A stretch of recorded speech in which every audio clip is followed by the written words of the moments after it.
दोस्तों यूपीएससी 2024 का notification release हो चुका है और इस नोटिफिकेशन के साथ ही बहुत सारे मिसकंसेप्शंस पूरे इंटरनेट पर चल रहे हैं। कोई बोल रहा है सीसैट खत्म हो गया, कोई बोल रहा है फोटो का तरीका एक तरीके से लगाना है। कुछ लोगों ने बिना पढ़े ही नोटिफिकेशन भर दिया और उसकी वजह से प्रॉब्लम ये आ रही है कि उन्होंने सही तरीके से जो जो डिटेल्स भरनी थी वो नहीं भरी। ऐसे में ये वीडियो आप पूरा एंड तक देखिए ताकि आपको समझ आए कि आपको अगर अप्लाई करना है तो चाहे ओबीसी का सर्टिफिकेट हो, नॉन क्रीमी लेयर, फोटो का डिज़ाइन हो, किस किस तरीके से आपको एग्जामिनेशन का जो फॉर्म है उसको प्रॉपर तरीके से भरना है। एंड मोस्ट इंपॉर्टेंटली, अगर इस वीडियो के बाद भी कोई डाउट्स रह जाएं, वैसे तो कोई डाउट्स नहीं रहेंगे, कोई डाउट्स अगर रह जाएं और अपने वीडियो पूरा एंड तक देखा है तो आई टेक योर डाउट्स, आप उनको कमेंट्स में डाल सकते हैं, आप मुझे ईमेल कर सकते हैं। मेरा email is also given in description.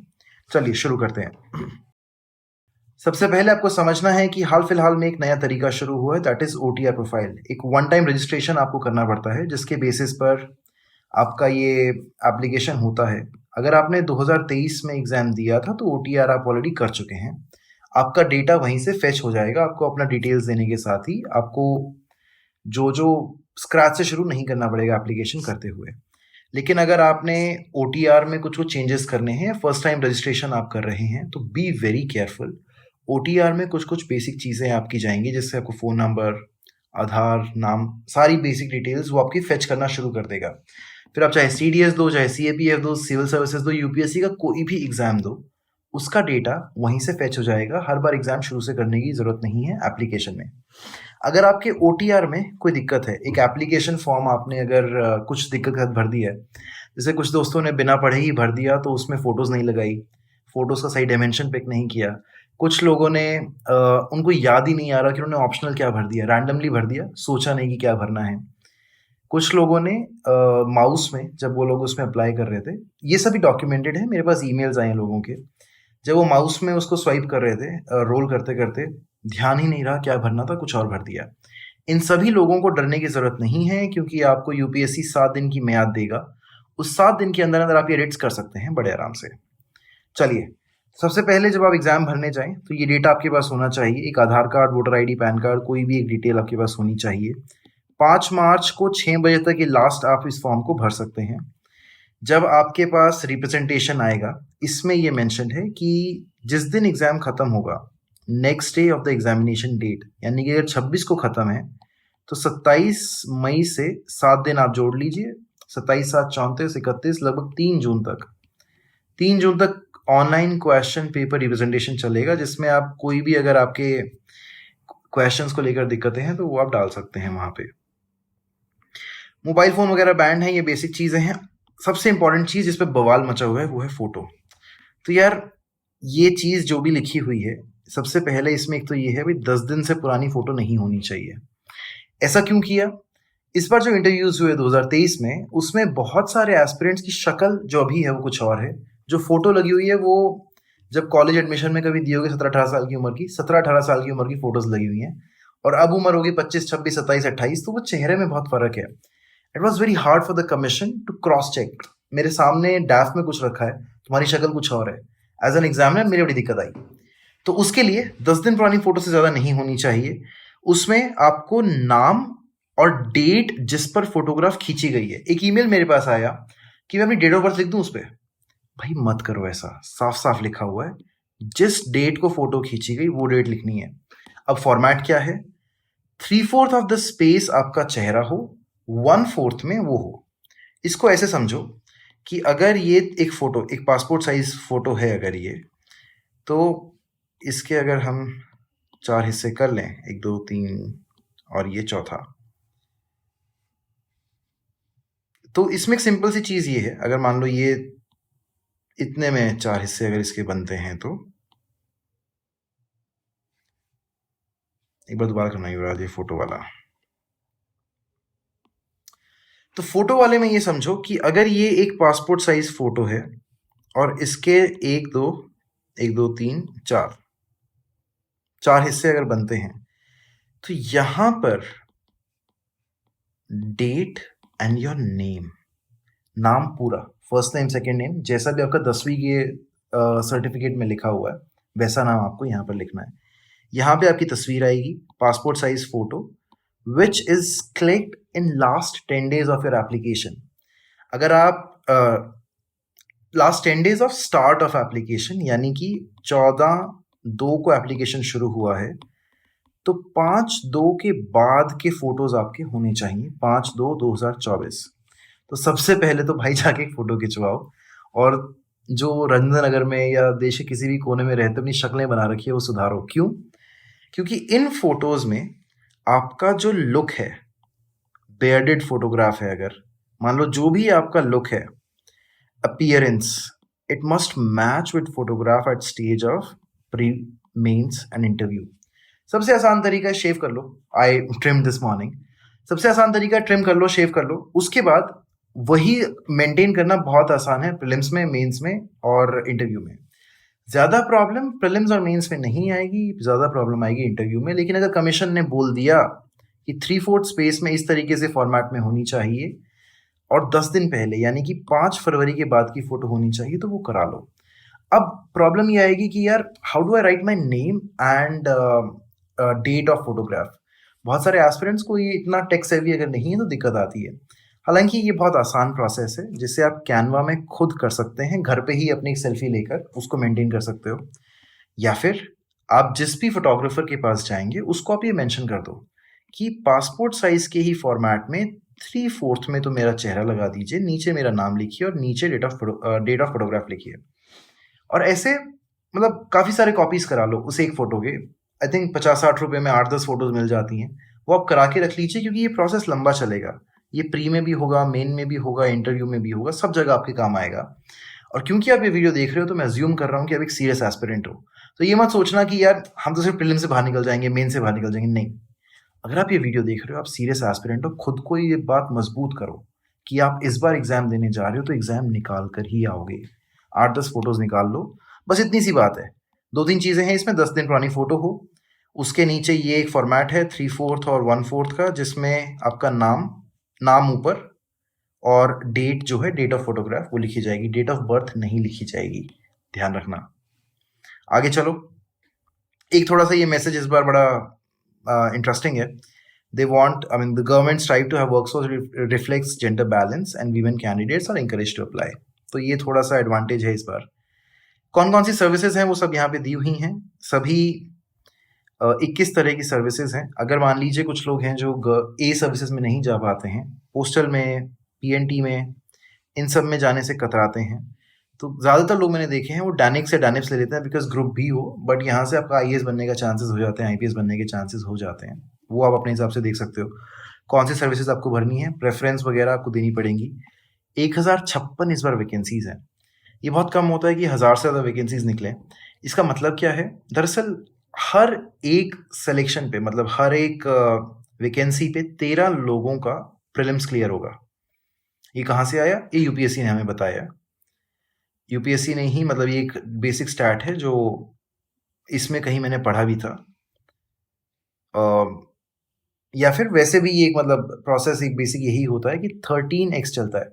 Prelims में 13x, मेंस में लगभग अगर 13,000-14,000 लोग मेंस दे रहे हो तो 3,000 लोग आते हैं उसमें, तो ये लगभग 1 2 3 4 4x हो गया।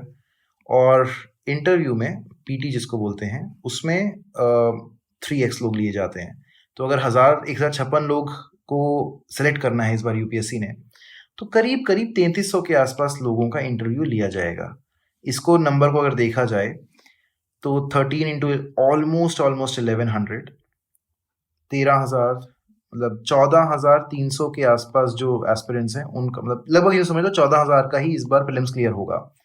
तो उस 14,000 की लिस्ट में अगर आप एक होने वाले हो तो इस वीडियो को लाइक करो और कमेंट करके लिखो yes I will do it. 14,000 लोग प्री करेंगे। 14,000 में से करीब करीब जितने भी लोग बचेंगे, फिर उसके बाद 3-3,500 लोगों का मेंस क्लियर होगा जो इंटरव्यू में जाएंगे। रिजर्व लिस्ट आती है, वो बाद में आती है। लेकिन ये एक इंपॉर्टेंट फैक्टर है, 1056, it's a very good vacancy. अगले 3 महीने, अगले जितने भी लगभग 100 दिन पड़े हैं, अपनी जान लगा दो। भूल जाओ दीन दुनिया में कुछ भी है। अगर तुम्हें लगता है कि मेरा चैनल भी कोई वैल्यू ऐड नहीं कर पा रहा है, मत देखो। हालांकि मैं वादा करता हूँ कि जो PYQs है वो तुम्हें बहुत अच्छे से इस चैनल पर मैं कराऊंगा। 1979 से 2008 तक के सारे PYQs फ्री में आपको यहाँ पे मिलने वाले हैं। 2009 से 2023 स्पेशल फोकस के साथ भी आपको इसी CSEY के चैनल पर मिलेंगे। सब्सक्राइब नहीं किया है अभी तक तो सब्सक्राइब करो। आगे चलते हैं। अब ये है कि कौन सी किस्में हैं। अगर बेंचमार्क डिसेबिलिटी है तो वो एक बार आप देख लीजिएगा, कुछ ज़्यादा उसमें फ़र्क नहीं आएगा। ये उन लोगों के लिए है who are specially abled. Centres कहाँ पे हो सकते हैं, ये प्री के सेंटर्स हैं, ध्यान से भरिएगा। अब ऐसा तो है नहीं कि अगर आप लास्ट में जाके भर रहे हैं 5 तारीख को ही 3 बजे भरने बैठ रहे हो, तब तो समझ आता है कि आपको सेंटर शायद अपने चॉइस का नहीं मिलेगा। लेकिन अगर आप 26-27 से पहले पहले भर देते हैं तो इट्स हाईली लाइकली कि आपको अपने प्रेफरेंस का सेंटर मिल जाएगा। टॉप 3 सेंटर्स आपको देने होंगे तो अपना देख लेना कौन सा देना चाहते हो। दिल्ली में अगर रहते हो तो दिल्ली में एग्ज़ाम दो, क्योंकि आपका कंफर्टेबल स्पेस यहाँ पर है। अगर लगता है कि घर जाके दे सकते हो, वहाँ से देख लो। आपके आसपास जो भी इन शहरों में से 80 शहरों की लिस्ट है, मतलब जहाँ भी आपको वाजिब लगता है आप दे सकते हो। इसके बाद फिर मेंस के जो सेंटर्स हैं, हालांकि उस पर अभी नहीं जाएंगे क्योंकि वो डैफ 1 में आपको भरने के लिए चांस मिलेगा। यहाँ पे साफ साफ लिखा हुआ है first apply first allot. Simple सी बात है भाई, 100 सीट अगर मान लो दिल्ली के न्यू दिल्ली एरिया में रखी गई हैं, तो जो पहले 100 लोगों ने वो पिक कर ली वो उनको अलॉट हो जाएंगी। उसके बाद फिर तुम्हारी सेकंड और थर्ड प्रेफरेंस देखी जाएगी। अगर तुम बहुत ही ज़्यादा लास्ट में अप्लाई करते हो, 4 तारीख को, 3 तारीख को, 5 तारीख को, फिर तुम्हें कहीं भी मिल सकता है। फिर तुम तैयार रहना कि कहाँ जाना है, थोड़ा टाइम से भरना और तरीके से भरना। अब इसके बाद कुछ ये है कि जैसे यहाँ लिखा है, जो मैंने आपको बताया भी अभी, ये सेंटर्स वो भर सकते हैं। तो एक इम्पॉर्टेंट चीज़ तो यहाँ तक जो भी अभी हम समझ आई, पहली तो वो ये आई कि फ़ोटो का इस बार का तरीका अलग है, 10 दिन पुरानी फ़ोटो होनी चाहिए। दूसरा क्या है वो एक बार समझ लेते हैं। एलिजिबिलिटी ये बेसिक्स है। एज लिमिट पर लोगों को बहुत सवाल होते हैं। अगर जनरल कैटेगरी के लोगों को बहुत ज़्यादा क्वेश्चन आता है ये कि till when am I eligible. Clearly यहाँ पे लिख दिया गया है कि 1 अगस्त 2003 के बाद if you are born you are eligible. इसके बाद 2 अगस्त 1992 से पहले के अगर हैं तो आप नहीं एलिजिबल हो। यानी कि अगर आप जनरल कैटेगरी में हो तो, और अगर आपका जन्म 1 अगस्त 1992 को हुआ है, नॉट एलिजिबल। ज़्यादा दिमाग मत खराब करना अपना भी और किसी और का भी, दिक्कत आएगी उसमें। दूसरी बात यहाँ पे साफ साफ लिख दिया है कि अगर आप 2 अगस्त 2003 को पैदा हुए हैं, नॉट एलिजिबल। 31 जुलाई 2003 को पैदा हुए हैं, मोस्ट वेलकम। एग्ज़ाम लिखिए, अगर आप में दम है आप एग्ज़ाम क्लियर करेंगे। बहुत सिंपल सी बात है। कुछ रिलैक्सेशन ज़रूर हैं, जैसे कि SC ST में 5 साल तक के कुछ भी, जो भी मतलब अलग अलग चीज़ें हैं, वो सभी यहाँ पर एज रिलैक्सेशन यहाँ पर लोगों को दी गई हैं। इसमें अगर देखा जाए तो 32 साल की उम्र है। 32 साल की उम्र जनरल मेल कैटेगरी, मतलब जनरल कैटेगरी में 32 साल की उम्र तक आपको किया गया है। 1 अगस्त 2003 के बाद अगर आप पैदा हुए हैं तो आप एलिजिबल नहीं हैं। 2 अगस्त 1992 1992 2 अगस्त से पहले अगर आप हैं तो आप तब भी एलिजिबल नहीं हैं। आगे चलिए। जो कंसेशंस हैं वो सभी को अपने अपने आमतौर पर पता होते हैं। OBC में 9 अटेम्प्ट होते हैं, SC ST में अनलिमिटेड अटेम्प्ट सबको मिल सकते हैं। वो सभी चीज़ें आपको पता है ही ऑलरेडी। एजुकेशन क्वालिफिकेशन क्या है, 2-3 लोगों का मेरे पास ईमेल आया कि हम लोग फाइनल ईयर में हैं, क्या हम अप्लाई कर दें, किस तरीके से होगा, क्या कुछ होगा। UPSC ने अपनी नोटिफिकेशन में साफ साफ समझाया है। एक बार इसको अगर आप पढ़ लेंगे या यहाँ से इस वीडियो के बाद सीख लेंगे तो प्रॉब्लम नहीं आएगी। देखते हैं यहाँ पर मिनिमम एजुकेशन क्वालिफिकेशन का सिंपल सा तरीका यहाँ पे बताया हुआ है। सॉरी, ये सही कर देना, बीच में ना ये आगे पीछे हो गया था तो उसको एक बार सॉर्ट कर देना, मतलब वो वाले पार्ट्स काट दो बीच वाले। दोस्तों, मिनिमम एजुकेशन क्वालिफिकेशन को लेकर UPSC ने अपनी नोटिफिकेशन में बहुत क्लियरली बताया हुआ है, कहीं किसी से पूछने की ज़रूरत नहीं है। अगर आप इसमें एलिजिबल हैं तो आप हैं, नहीं हैं तो नहीं हैं। मतलब कोई इसमें ऐसा नहीं होगा कि सिफारिश लगवा लोगे, कुछ करा लोगे, नहीं होगा। चलिए, मिनिमम एजुकेशन क्वालिफिकेशन है कि आपके पास एक ग्रेजुएट डिग्री होनी चाहिए। कोई भी ऐसी university which is incorporated bye act of centre, state, any other educational institute by act of parliament declared to be deemed as a university under section 3 of UGC। आमतौर पर सभी यूनिवर्सिटीज़ इंडिया में जहाँ जहाँ से आप लोग पढ़ाई कर रहे हैं, highly likely they are there. इसके साथ साथ इग्नू है, ओपन है यूनिवर्सिटी, JNU तो खैर रेगुलर है, DU वगैरह कहीं से भी अगर आप हैं, आप शारदा, MIT कहीं से भी आते हैं, उससे फ़र्क नहीं पड़ता है। आप किसी भी सरकारी कॉलेज से आते हैं, फ़र्क नहीं पड़ता है। ओपन से आते हैं, फ़र्क नहीं पड़ता है। कॉरेस्पॉन्डेंस करी, फ़र्क नहीं पड़ता है। ग्रेजुएशन होनी चाहिए, मोटी सी बात ये है। अब इसमें देखिए कि appear at a qualifying examination which would render them educationally qualified but have not been informed of the result intend to appear will also be eligible for the examination of prelims. Result नहीं आया, result में अभी exam दे रहे हो, exam मार्च अप्रैल मई में कभी भी हैं और रिजल्ट आएगा प्रीलिम्स के बाद, एग्जाम दे सकते हो फाइनल ईयर में अगर हो, बशर्ते आपकी उम्र 1 अगस्त 2003 से पहले आप पैदा हुए हैं। उसके बाद हुए हैं तो मत हो एलिजिबल भाई, मत पंगे लेना। ग्रेजुएशन में हो नहीं हो फर्क नहीं पड़ेगा। दूसरा, ग्रेजुएशन का रिजल्ट नहीं है कोई बात नहीं, मेंस में दिखाना पड़ेगा जब मेंस लिखने जाओगे, तो उस टाइम पर आपके पास एक कोई प्रोविजनल सर्टिफिकेट होना चाहिए। डिग्री मिल जाए तो नथिंग लाइक इट, या फिर आपके कॉलेज के वीसी डीन जो भी आपके इमीडिएट हेड होंगे वो अगर लिख के दे दें कि हाँ this person has provisionally pass the exam, तब भी आपको वो एग्जाम की एलिजिबिलिटी आपके पास है। हाँ, कोई अगर एक्सेप्शनल केस है उसके क्या प्रोविजंस हैं वो सारे आपको यहाँ पर दिए हुए हैं, आराम से पढ़ लेना, कोई इशू नहीं आएगा। इसके बाद प्रोफेशनल और टेक्निकल क्वालिफिकेशन है जो कमीशन रिकग्नाइज करता है, सरकार रिकग्नाइज करती है। प्रोफेशनल और टेक्निकल डिग्री वो भी एलिजिबल होंगे, यानी कि बीटेक प्रोफेशनल डिग्री है। इसमें अगर आप हैं अभी, क्योंकि आमतौर पर रफली 21-22 साल की उम्र आपकी होती है, if you are in BTech type या प्रोफेशनल डिग्री टेक्निकल डिग्री में अगर आप हैं 4 साल की डिग्री में, कम नो इश्यूज़। ये जो एज लिमिट है 2003 वाली, ये इसमें दिक्कत उन लोगों को आएगी जो 17 साल की उम्र में कॉलेज चले गए थे और 20 की उम्र में ग्रेजुएट हो जाएंगे 3 ईयर कोर्सेज में। हालांकि अब तो डीयू में भी 4-4 साल के कोर्सेज हो गए, ज़्यादा दिक्कत नहीं आएगी। चलिए, एमबीबीएस को लेकर ये कहा गया है कि अगर आपने अपनी अकेडमियाँ पूरी कर ली लेकिन इंटर्नशिप नहीं करी तो भी आप एलिजिबल हैं। तो अगर आप ऐसे एस्पिरेंट हैं जो एमबीबीएस कर रहे हैं, उनके लिए ये बात है। अटेम्प्ट्स अनलिमिटेड 9 अटेम्प्ट और पीडब्ल्यूडी के भी 9 अटेम्प्ट। जनरल में 6 अटेम्प्ट आपको मिलते हैं, इसमें शायद ऊपर लिखा भी होगा कहीं ना कहीं, हाँ 6 अटेम्प्ट फॉर जनरल। बाकी इसमें ये एक एज लिमिट है जहाँ जहाँ तक आप दे सकते हैं, जो ऊपर मैंने आपको सिखाया पढ़ाया भी था। आगे बढ़िए, अप्लाई करने जाओगे 100 रुपये हैं, जितनी बार अप्लाई करोगे 3 बार 4 बार 5 बार, हर बार 100 रुपये देने पड़ेंगे। लेकिन मल्टीपल टाइम्स अप्लाई क्यों करना है? ये उनके लिए अप्लाई के एप्लीकेशन होगा जिन लोगों ने बिना नोटिफिकेशन पढ़े भर दिया। अब फिर से आई स्ट्रांगली रिकमेंड कि वेट मत करना कि जब खुलेगा तब जाके हम इसमें एडिट करेंगे, नहीं, फिर से एक बार अप्लाई कर दो। क्यों, इसमें समझाऊंगा, नोटिफिकेशन में लिखा हुआ है इसका रीज़न भी।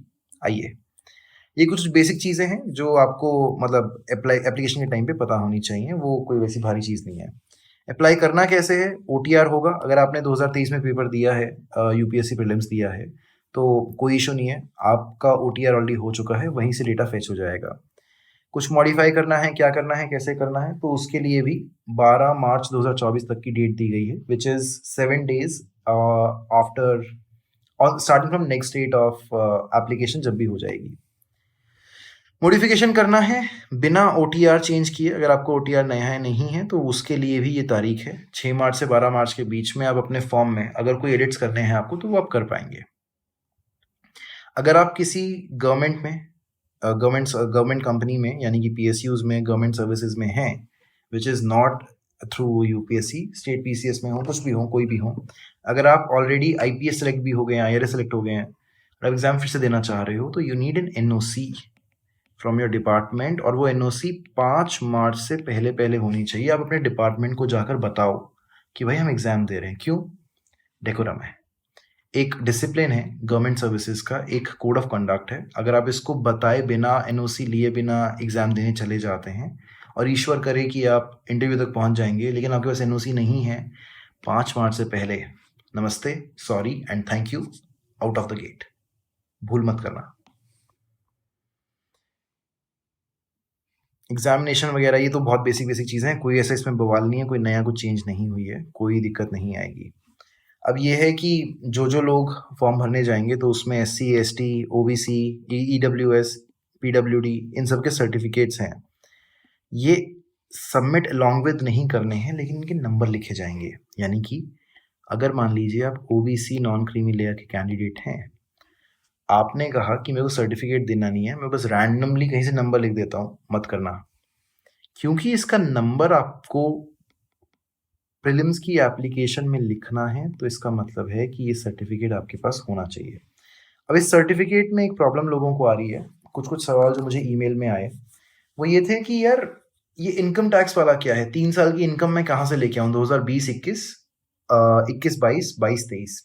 दरअसल जब आप ओबीसी नॉन क्रीमी लेयर का सर्टिफिकेट लेने जाते हैं तो उसमें एक नियम है कि आपकी जो फैमिली इनकम है वो 8 लाख से कम होनी चाहिए। पहले क्या होता था कि आप एक लिख के दे देते भी हाँ मेरी फैमिली इनकम 8 लाख से कम है। अब सरकार आपसे आपके पेरेंट्स का इनकम टैक्स रिटर्न मांगती है पिछले 3 साल का। उसमें कंसिस्टेंटली क्या आपकी फैमिली इनकम 8 लाख से कम है, अगर है तो आपको सर्टिफिकेट मिल जाता है, तो आप एनसीएल हैं, that is non creamy layer.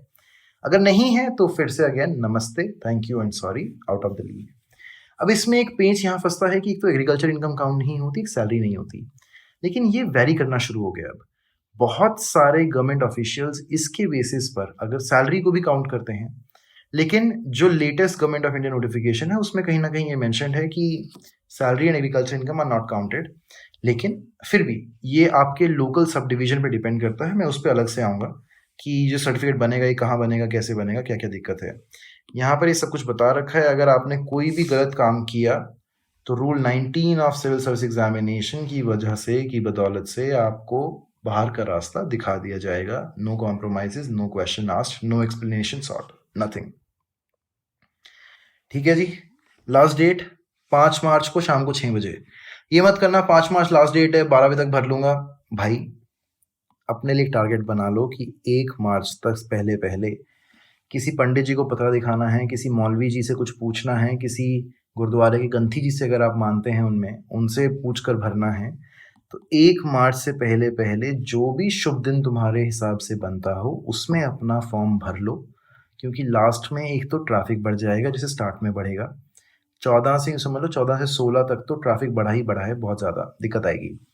इसी तरीके से 3 से 5 में बढ़ जाएगा।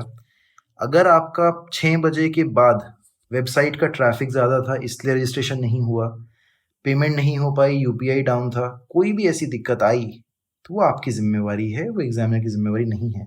ये डेट मैंने क्यों बोली, अगर यूपीआई की दिक्कत आ रही है, बैंक डाउन है, पेमेंट ऑफलाइन जाके करनी है, तो आपके पास 1 से 5 का समय होगा, 1 मार्च से 5 मार्च, जिसमें आप जाके ये सारे काम ठीक कर सकते हैं अपने लिए। भाई ये मत करना, बहुत दुख होगा कि एग्जाम की तैयारी कर रहे हो सारा साल और एप्लीकेशन तुम कर नहीं पाए ठीक से। तुम्हारी गलती है, किसी और की नहीं होगी इसमें। हाँ, कोई भी हेल्प चाहिए मैं बैठा हूँ। ycsc@gmail मेरा ईमेल आईडी है। लेकिन ईमेल तभी करना जब पूरी वीडियो देखी हो। अगर तुमने कोई ऐसा सवाल पूछा जिसका जवाब मैं यहाँ पर दे चुका हूँ तो I won't take your questions. इसके बाद एडमिट कार्ड कब आएंगे, बहुत इंपॉर्टेंट सवाल है कि पता कब चलेगा कि मैंने एग्जाम सेंटर तो भर दिए, लेकिन इन एग्जाम सेंटर्स में से मेरा सेंटर कहाँ आया। Last working day of the preceding week of the date of examination. Date of examination 26 मई, प्रिसीडिंग वीक का यानी कि पिछला संडे बनेगा 19 मई। इसका लास्ट वर्किंग डे कौन सा बना, 17 May, which should be a Friday. अगर कोई एक्सेप्शनल केस ना आया क्योंकि लोकसभा इलेक्शंस वगैरह चल रहे होंगे, कोई छुट्टी डिक्लेयर होगी, कुछ हो गया, तब तक के केसेस की एक्सेप्शनल बात अलग है, लेकिन 17 मई को आपको आपका एडमिट कार्ड मिल जाएगा। लेकिन आपका फोकस एडमिट कार्ड कब मिलेगा ये नहीं है, आपका फोकस ये है कि आप एप्लीकेशन जो कर रहे हो वो ठीक से करनी है, ये सबसे ज़रूरी है। इसके बाद कोई भी, हाँ अब मैंने कहा था ना कि ये चीज़ ध्यान रखना, RID ये टर्म समझ लो एक बार। रजिस्ट्रेशन आईडी, रजिस्ट्रेशन आईडी मान लीजिए शुरू हो रहा है 001 से, लेट्स से 0001 से शुरू हो रहा है। आपको लगा कि आपने यहाँ पे गलती कर दी, आपने फिर से रजिस्टर किया तब 0080 आया, ये लेट्स से यहाँ पे आपकी फोटो की गलती होगी। यहाँ पे आपने अपने फादर्स नेम में कुछ गड़बड़ कर दी, फिर आपने जब दोबारा भरा आपको ये याद आया फादर्स नेम की गड़बड़ है या सर्टिफिकेट में नाम ठीक नहीं एडिट कराना है, आपको 10 दिन उसमें लग गए। अब मान लो आपका ये आ गया 9998 और let's say 9999 is the last term. तो since this is the highest number, this is your highest registration ID. वैसे तो आपको मल्टीपल एप्लीकेशन से बचना चाहिए, लेकिन अगर कोई गलती हो जाती है तो आप एप्लीकेशन दोबारा कर सकते हो, उस पर कोई पेनल्टी नहीं है। हाँ 100 रुपये लगेंगे, वो आपको देने पड़ेंगे, ठीक है। लेकिन ये क्यों समझाया, इसका रेलेवेंस क्या है, एक बार आगे जाके इसको और ठीक से समझ लेंगे ताकि आपको प्रॉब्लम ना आए।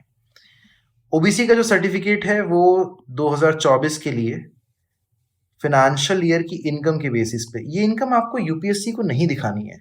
आपकी जो आईटीआर है वो आपकी सब डिवीजन में जो भी ऑफिसर्स आपका सर्टिफिकेट साइन करने वाले हैं वो मांगेंगे, उनको आपको ये देना है।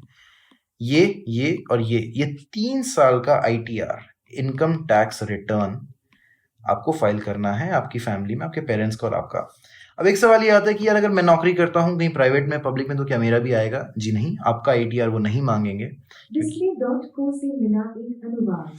अलेक्सा शट अप, सॉरी, आपका आईटीआर वो नहीं मांगेंगे, आपके आईटीआर से कोई मतलब नहीं है, आपके पेरेंट्स का आईटीआर मांगा जाएगा।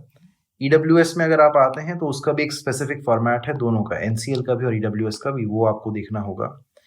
Income and asset certification based on financial year this issued on और आफ्टर दिस एंड दिस।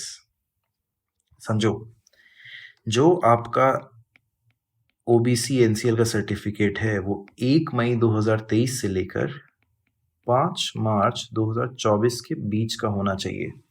अगर आपका सर्टिफिकेट 31 मार्च 2023 का है, किसी को दुखी मत करो, चुपचाप जाके नया सर्टिफिकेट बनवाओ।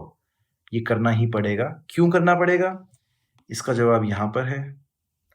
आपको फाइनेंशियल ईयर 2022 और 23 की स्टेटमेंट देनी है। फाइनेंशियल ईयर खत्म होता है 31 मार्च को। 31 मार्च को फाइनेंशियल ईयर खत्म हुआ। 31 मार्च की आईटीआर फाइल जब हो जाएगी तो वो रिफ्लेक्ट होगी 1 अप्रैल से। 1 अप्रैल से अगर आपकी आईटीआर 2022-23 की है तभी आपका ओबीसी एनसीएल का सर्टिफिकेट बनेगा। अगर आपका सर्टिफिकेट 28, 29, 30 मार्च 2023 के हैं, मत पंगे लेना, किसी से जाके मत पूछना, किसी का टाइम भी मत खराब करना और अपना भी मत करना। आपको सर्टिफिकेट बनवाना ही पड़ेगा। This is true for EWS, this is true for OBC. जो जो इसके पर्टिकुलर्स हैं वो काम आएंगे इसमें। अब देखते हैं, कैटेगरी बदली जाएगी। एक ईमेल मेरे पास आया कि सर मेरे पास तो ओबीसी का सर्टिफिकेट बन जाएगा, मुझे अब पता चला है, लेकिन मैंने जनरल में अप्लाई कर दिया। तो जब लास्ट का 1 हफ्ता हमें एडिट करने के लिए खुलेगा, क्या मैं जाकर अपनी कास्ट बदल सकता हूँ वहाँ पे, मतलब कम्युनिटी बदल सकता हूँ? Answer is no, you can not. You can not go from SC to ST, ST to SC, OBC to this, कहीं भी कुछ भी नहीं होगा। No reserved category candidates other than those who qualified each state examination shall be allowed to change it on the category from reserved to unreserved, जिस भी तरीके से जो भी है। मोटी सी बात यह है कि अगर आपने अभी जनरल भर दिया और आप फिर बाद में, मतलब अप्लाई करने के बाद सर्टिफिकेट ले आए, तो क्या आपको एडिट करने का मौका मिलेगा? जी नहीं मिलेगा। लेकिन क्या आप दोबारा ओटीआर करके जिस भी तरीके से अप्लाई दोबारा कर सकते हैं? Can you go on for it? उसके लिए एक टर्म याद करो, RID, जो भी ऊपर सिखाई थी। RID का मतलब क्या है ये समझेंगे नीचे। एग्जाम क्या होना है, कैसे होना है, किस तरीके का होना है, ये तो खैर सभी को पता ही है। अगर आप एग्जाम की तैयारी कर रहे हो, अभी नहीं पता, तो फिर भाई मत करो एग्जाम की तैयारी। अगर किसी गांव शहर से आते हो, अपने घर जाओ, मेहनत करो, कुछ और करो। अगर 1 साल से एग्जाम की तैयारी कर रहे हो और नहीं पता कि एग्जाम का पैटर्न क्या है, you don't deserve to write 2024। 25 का देख लेना, जैसे भी करोगे। बहुत सिंपल सी बात है। ऑप्शनल एक चूज करना है, अभी बताना पड़ेगा कि कौन सा ऑप्शनल लेना है। एक दोस्त का मेल आया मेरे पास, एज इन CSEY कम्युनिटी में से किसी का मेल आया कि मैंने स्क्रॉल करते हुए माउस में ऑप्शन गलत भर दिया, can I change it now? No, you can not. आपको अब पेपर, अगर आप प्रीलिम्स क्लियर करते हैं तो उसी ऑप्शनल से देना पड़ेगा। तैयारी नहीं करी, सॉरी, दोबारा करके देख लेना प्रीलिम्स के बाद। गलती हो गई, क्या कर सकते हैं? गलती का खामियाजा भुगतना पड़ेगा। अगले साल देखिए या फिर वो करिए। फिर अब सवाल ये आता है कि अटेम्प्ट स्किप कर दें तो काउंट होगा? अप्लाई कर दिया है, अगर आपने अप्लाई कर दिया है और आप एग्जाम हॉल तक नहीं पहुंचे हैं किसी भी वजह से, तो आपका अटेम्प्ट काउंट नहीं होगा। ये जो 6 अटेम्प्ट मिलते हैं जनरल को, 9 अटेम्प्ट मिलते हैं ओबीसी को, और जो भी अटेम्प्ट मिलते हैं जिस जिस कम्युनिटी को, जिस जिस रिजर्वेशन के बेसिस पर, वो तभी काउंट होगा जब आपने एग्जाम हॉल में जाके अपनी अटेंडेंस पे मार्क कर दिया that yes I am present. If you have not mark there, your attempt is not counted. चाहे आपने 100 रुपये दे के 10 बार अप्लाई कर दिया हो, फर्क नहीं पड़ता। हाँ जी, एक ही इंपॉर्टेंट चीज समझो, एग्जाम्स जो होते हैं मेंस के, उसमें 2 optional exam, optional as in non qualifying exams होते हैं। जो क्वालिफाइंग एग्जाम्स होते हैं, इनमें सिर्फ नंबर लेके आना होता है, एक मिनिमम कट ऑफ क्लियर करना होता है, वो मेरिट में काउंट नहीं होते। इंग्लिश एक पक्की लैंग्वेज है, और एक कोई भी आप 8th शेड्यूल में से लैंग्वेज उठा सकते हो। मैं हिंदी का एक बार थोड़ा सा आइडिया दे देता हूँ, क्योंकि मेरी मातृभाषा हिंदी है। तो हिंदी, लेकिन देवनागरी स्क्रिप्ट में। इसका मतलब क्या हुआ? हिंदी आप ऐसे लिखोगे जैसी यहाँ दिखाई गई है, हम परीक्षा पास करेंगे, यानी कि देवनागरी स्क्रिप्ट में। आप करेंगे परीक्षा पास इस बार? अगर आप करेंगे तो आप, ये रोमन स्क्रिप्ट है, हम पेपर पास करेंगे, बात वही लिखी है लेकिन ये रोमन स्क्रिप्ट है। देवनागरी स्क्रिप्ट में आपको इसको लिखना है, देवनागरी में ही हिंदी भी लिखी जाएगी, देवनागरी में ही मराठी नेपाली भी लिखी जाएंगी, साथ ही संस्कृत भी देवनागरी में लिखी जाएगी। ये लैंग्वेज आप पिक कर सकते हो। ऑप्शनल की लिस्ट है, फिर वो आपको दी हुई है। हाँ, एक और चीज़, जो ये आप पेपर लिख रहे हो किसी भी 8th शेड्यूल की लैंग्वेज में, लेट्स से हिंदी में अगर आप ये पेपर लिख रहे हो, कुछ टर्म्स हैं जिनकी आपको हिंदी नहीं पता या फिर एग्जामिनर को समझाने के लिए आप चाहते हो कि आप इंग्लिश में लिखो, तो you can mention the version of that language opted bye them in the brackets. लेकिन अगर आपने ये बहुत बड़े स्केल पे करना शुरू कर दिया, ऑलमोस्ट हर लाइन के बाद आपने ब्रैकेट लिख के, मान लो यूपीएससी के बारे में कुछ लिख रहे हो तो उसको यूपीएससी लिखने की बजाय या संघ लोक सेवा आयोग लिख सकते हो, लेकिन इसकी बजाय आपने यूपीएससी लिख दिया। या फिर नट एंड बोल्ट की आप बात कर रहे हो तो उसमें कागज और काबले काबले बोला जाता है उनको, हरियाणवी में काबले बोलते हैं, मुझे नहीं पता हिंदी में क्या बोलते हैं। तो उसमें नट एंड बोल्ट आप ब्रैकेट में लिख सकते हो, लेकिन रेयर मतलब एक्सेप्शनल इवेंट्स में ही आप वो मेंशन कर सकते हो। बाकी ये कुछ एक बेसिक चीज़ें हैं, ये आप बाद में भी पढ़ सकते हो अप्लाई करने के बाद, इतना कोई खास उस पर फ़र्क नहीं आएगा क्योंकि एग्जाम तो देना ही देना है। बस आपको अपनी लैंग्वेज चूज़ करनी होगी। अगर आप हिंदी चूज़ करते हैं, संस्कृत, जो भी 8 शेड्यूल में जो भी लैंग्वेजेस हैं, यू कैन पिक दैम। बाकी कुछ ऐसा पर्टिकुलर इसमें और ज़्यादा नहीं है। ये आईसाइट के अराउंड जो चीज़ें हैं, अगर आपको स्क्राइब चाहिए, अगर किसी वजह से you need a scribe help any way, you can apply for it. आपके एप्लीकेशन फॉर्म में ही वो प्रोविजन दिए जाएंगे आपको। इंटरव्यू पर्सनालिटी टेस्ट इसकी बात बाद में करेंगे। सिलेबस है अब ये पूरा। अब ये जो है, ये देखिए, हिंदी और इंग्लिश की तैयारी कैसे करनी है, इसके लिए मैं सेपरेट वीडियो बनाऊंगा। मैं जिम्मेदारी लेता हूं कि जो ये क्वालिफाइंग पेपर्स है मेंस में, आप प्रीलिम्स निकाल के आओ, जो मेंस के क्वालिफाइंग पेपर्स है उसकी जिम्मेदारी मेरी। आपको सिर्फ बहुत ही अच्छी अच्छी वीडियोस मैं ऑलरेडी बना चुका हूँ, उनको मैं उस समय पर रिलीज़ करूँगा। वो ऐसी वीडियोज़ हैं, एक बार जो भी देख लेगा उसको समझ आ जाएगा कि कुछ नहीं है इस पेपर में। एक बेसिक पैटर्न आपको समझना है, 3-4 चीज़ें और पता होनी चाहिए, वो मैं आपको सिखा दूंगा। बहुत ही आसान है, कोई इशू नहीं आएगा उसमें।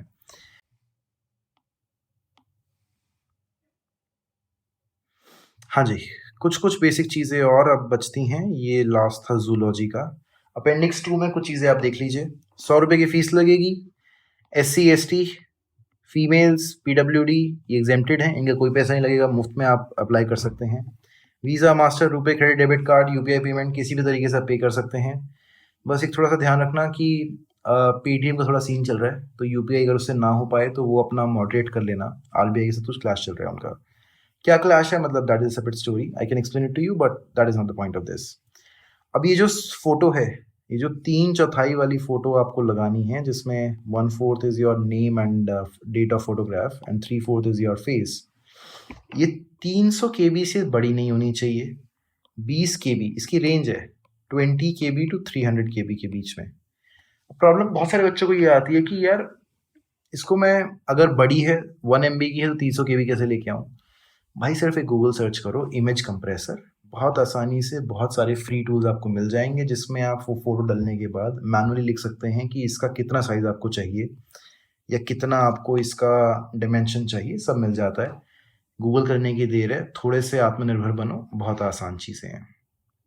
इसके बाद 14 फरवरी 5 मार्च को शाम को 6 बजे 1800 आवर्स तक ही ये आपके लिए अवेलेबल है। ये मत कहना कि 5 तारीख को मैं शाम के 12 बजे तक भर सकता हूँ, नहीं भर सकते भाई। 6 बजे ख़त्म।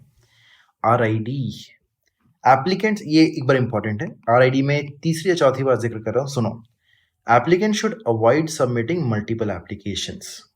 सीधी सी बात है, एक ही बार करो, एक ही बार में ठीक ठाक मतलब लास्ट तक ले जाओ, उसको ख़त्म करो। कोई इतना भारी काम नहीं है। अगर आप एस्पायरिंग IAS हो, एस्पायरिंग ब्यूरोक्रेट हो इंडिया में, और एक फॉर्म नहीं भर पा रहे तो फिर क्या ही एस्पायरिंग हो। थोड़ा सा समझ लो, एक बार ये प्रोसेस समझ जाओगे, आसानी से भर लोगे। लेकिन अगर किसी वजह से, मतलब वैसे तो मल्टीपल एप्लीकेशन मत करो, अगर किसी वजह से आपको करनी जाए, पड़ जाए, he or she must ensure that applications with higher RID is complete in all respects। मैंने समझाया था, ये आपका नंबर है। अगर मान लो 0008 आपने इसमें कुछ गलती कर दी, इसमें कर दी, और लास्ट में फिर आपका 9998 बनता है, तो इसके बेसिस पर whichever RID is higher, registration ID का नंबर जिसका भी हायर होगा, इसके बेसिस पर आपको ई एडमिट कार्ड मिलेगा। ये बात जिसको समझ आ गई उसको ये भी समझ आ गया कि फ़ोटो गलत होगी, कुछ गलत हो गया, तो there is a way you can apply again. वो डायरेक्टली आपको पोर्टल पे नहीं मिलेगा, लेकिन वो बहुत आसान प्रोसेस आपको गूगल करने पे मिल सकता है। एक बार थोड़ा सा रिसर्च करो, दिक्कत आती तो मुझसे बात करना, I try to find you a good solution. ठीक है जी, चलो। बाकी इसके अलावा विड्रॉ करने का कुछ एक तरीका है, प्रोसेस है, वो सारी चीज़ें हैं। एक बार जल्दी से लेट्स ऑल्सो डिस्कस उन लोगों के लिए जिनको ओबीसी का सर्टिफिकेट लेना है। हाँ जी, देखो ये यूपीएससी का ही पीडीएफ मैंने लिया है। अगर आपको भी ये चाहिए तो बेसिकली यूपीएससी की साइट पर अगर आप लिखेंगे non creamy layers UPSC certificate, जैसे मैंने यहाँ पर लिखा है, तो फॉर्म्स फॉर सर्टिफिकेट और एफएक्यू ये दोनों आपको मिल जाएंगे। ये एफएक्यू का पीडीएफ है और ये फॉर्म्स का पीडीएफ है। तो जिसको भी अपना फॉर्मेट देखना है कि भाई केंद्र सरकार का फॉर्मेट क्या है ओबीसी सर्टिफिकेट का, वो यहाँ मिल जाएगा। इंस्ट्रक्शन फॉर ओबीसी सर्टिफिकेट, फिर ईडब्ल्यूएस का सर्टिफिकेट है यहाँ पर, उसके बाद परफॉर्मास हैं अलग अलग, वो आप देख सकते हैं। यहाँ पे आओ फटाफट। Advise to fill up another form if the link for application form is open. अगर फॉर्म की एप्लीकेशन ओपन है, अगर आपने कोई गलती कर दी है एप्लीकेशन फॉर्म में, तो आप चुपचाप जाके दूसरा भर दो। ये बात यूपीएससी का दूसरा ऑफिशियल डॉक्यूमेंट है जो यूपीएससी की वेबसाइट से लिया गया है, वो कह रहा है। तो अगर आपको लगता है कि नहीं कैसे फॉर्म भरा जाएगा, क्या कुछ होगा, भाई देख लो, एक बार सर्च करो गूगल पे, सब कुछ है। अगर फिर भी दिक्कत आती है, मैं बैठा हूँ, reach out to me, I help you. Email कर दो, ट्विटर पे डीएम कर दो, इंस्टाग्राम पे डीएम कर दो, कहीं भी कोई दिक्कत नहीं है, I assist you with it. बस ये है कि अपनी एक वो बना लो कि 1 मार्च तक सारा प्रोसेस खत्म करना है, उसके बाद फ्री हो जाओ, कोई दिक्कत नहीं है। सर्टिफिकेट नहीं बना, कोई इशू है, ये वो। एक किसी का ईमेल आया था कि उसको 4 महीने लगेंगे नया ओबीसी सर्टिफिकेट बनवाने में। ये शायद बंगाल में कहीं हो रहा है, क्यों हो रहा है मुझे नहीं पता, ऑटोमेशन नहीं है, क्या है मुझे नहीं पता, लेकिन नॉर्थ में ज़्यादातर, because I have more experience of north में ज़्यादातर 7 से 8 दिन में सर्टिफिकेट आपको मिल जाता है। बहुत ज़्यादा करो तो 14 दिन में मिल जाता है। अगर आपने अभी तक भी आप सोते रहे हो तो 14 डेज के अंदर अंदर सर्टिफिकेट जहाँ जहाँ पर ई गवर्नेंस मजबूत है वहाँ पे आपको मिल जाएगा, जिस भी स्टेट में आप हैं। ये बात लिखी हुई है यहाँ पे फॉर्म्स और डाउनलोड्स में। अब ये सवाल देखो, इसमें भी एक ये पॉइंट मैंने मार्क कर रखा है। हालांकि डीएम एडीएम ये सभी लोग तो कर ही सकते हैं, फिर मजिस्ट्रेट वगैरह हैं, एडमिनिस्ट्रेटिव सेक्रेटरी, जो भी एसडीओ, ये देखो एसडीओ या तहसीलदार। हरियाणा में, उत्तराखंड में, हिमाचल में, राजस्थान में कई बार क्या होता है, नैब तहसीलदार साइन कर देता है। अगर नैब तहसीलदार साइन कर देता है आपके सर्टिफिकेट पे, तो अगर आपको यूपीएससी को वो जाकर दिखाना हो, तो ये यूपीएससी का राइट है कि क्या वो उसको मानेंगे या नहीं मानेंगे। यहाँ पर उसने क्लियरली लिख दिया यूपीएससी ने, भाई कॉम्पिटेंट तहसीलदार है। अगर तहसीलदार या एसडीओ ये कह देते हैं भाई नैब तहसीलदार साहब से करा लो, किसी से करा लो, सर माफ़ करो मेरा कैंसिल हो जाएगा, ये लेके चले जाना प्रिंट करा के इसको। तहसीलदार के ही साइन होंगे, एसडीओ के ही होंगे। सब डिविजनल ऑफिसर कौन होता है समझ लो एक बार। तहसीलदार सब डिविजनल ऑफिसर है, SDM, SDO sub divisional officer, sub divisional magistrate, DSP.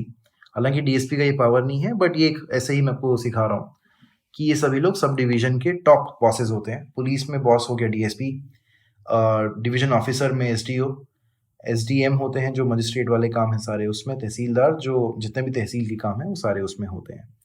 Financial year, अब यहाँ देखो फिर से ये मेंशन्ड है कि फिनेंशियल ईयर की जो इनकम टैक्स रिटर्न है वो यूपीएससी को नहीं देनी यार तुम्हें।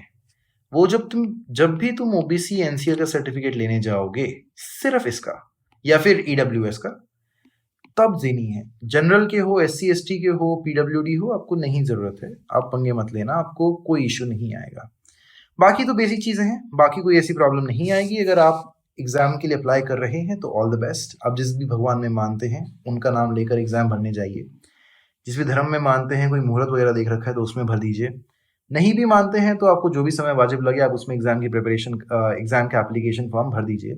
कोई भी इशू है, कोई भी असिस्टेंस चाहिए, कोई हेल्प चाहिए, या कोई ऐसे और वीडियोस चाहिए जो आपको हेल्प में एप्लीकेशन के लिए चाहिए, you can DM me on Twitter, you can DM me on Instagram. दोनों आपको यहाँ कहीं दिख जाएंगे कि कहाँ कहाँ पे आप अप्लाई कर सकते हो।